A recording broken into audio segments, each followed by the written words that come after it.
Hello friend, চলে এলাম নতুন আবার একটা ক্রিয়েটিভিটির কাজ নিয়ে। এখানে দেখো আমি এই মোটা মোটা কাগজগুলো নিয়ে নিয়েছি, যেগুলো খুবই শক্ত এবং খুবই ভালো। এগুলো মূলত ইলেকট্রিকের কোনো জিনিস থেকে আসে, তো এটা আমার খেয়াল নেই কী থেকে আমি এনে গুছিয়ে রেখেছিলাম। তো প্রথমেই এখানে দেখো ফাঁকা জায়গাগুলোকে কভার করে নিয়েছি, আর এদের উপরেই কিন্তু আমি ক্রিয়েটিভিটির কাজ করতে চলেছি।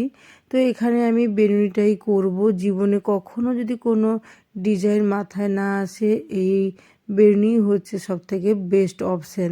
তো আমার যে কোনো ডিজাইন মাথায় আসেনি তা নয়, আমি এখানে বেনুনি করবো বলেই ভেবে নিয়েছিলাম। তো এখানে আমি কটের দড়িগুলো মাল্টি কালার ইউজ করছি, কারণ এই রকম ছোটো কটের টুকরো আমার অনেক আছে, আর কালারিং এখানে বেনুনি করলে খুব সুন্দর লাগবে দেখতে। তো এখানে হট গ্লুর সাহায্যে দেখতেই পেলে আমি 6টা দড়ি চিটিয়ে নিয়েছিলাম। এবারে কিন্তু বেলুনগুলোকে পুরো সাইড থেকে ভালো করে বসিয়ে নিব, যাতে একটু ফাঁকা না থাকে। এই হট গ্লুর সাহায্যে বসালে কিন্তু খুবই ভালোই হবে। ফেভিকল দিয়ে বসানো যাবে, কিন্তু ইনস্ট্যান্ট কাজ দিবে না, একটু শুকোতে সময় লাগবে।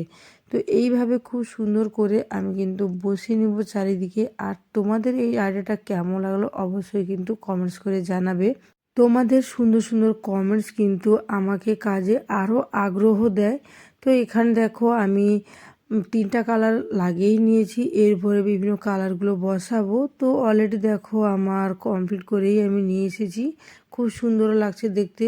আর এই সুতো যদি না থাকে তোমাদের, তো তোমরা এখানে জুটের সুতো ইউজ করতে পারো। তো এখানে ব্যাক সাইডে দেখো আমি একটা কাগজ মারিয়ে নিয়েছিলাম, তো এর উপরেও সেই হট গ্লুর সাহায্যে একটা সুতোকে আমি গোল গোল করে ঘোরাবো। বাট এখানে পুরোটা কিন্তু আমি হট গ্লুতে করব না, এখানে অবভিয়াসলি আমি এখানে ফেভিকল ইউজ করব, কারণ হট গ্লু ইউজ করলেও না একটা শক্ত রকম ভাব থাকে বা একটা খড়খড়ে ভাব থাকে, হয়তো মানে পুরো সমানভাবে নাও বসতে পারে। তাই এখানে কিন্তু আমি ফেভিকল ইউজ করব। তো চলো পুরোটা কমপ্লিট করে নিয়ে এসে তোমাদের দেখাচ্ছি যে ফাইনাল লুকটা তোমাদের কেমন লাগছে। অবশ্যই কিন্তু তোমরা কমেন্টসে জানাবে। তো এখানে দেখো আমি এবার কমপ্লিট করে নিয়ে চলে এলাম। পুরো ফাইনাল লুকটা দেখো। যতই ভাবি এই ছোটো টুকরোগুলোকে আমি ফেলে দিব, কিন্তু কোনো না কোনো কাজে আমি লাগিয়েই দিই। মাথাতে কোনো আইডিয়া আসে, আবার পুনরায় এগুলো কিন্তু বাক্সবন্দি হয়ে থেকে যায়। তো চলো এর মধ্যে আমি রেখে দিই কয়েকটা তুলি। এই তুলিগুলো রাখার জন্যই মূলত আমি স্ট্যান্ডটা বানিয়েছিলাম। তো কেমন লাগছে অবশ্যই জানাবে। দেখা হচ্ছে নেক্সট ভিডিওতে। টাটা।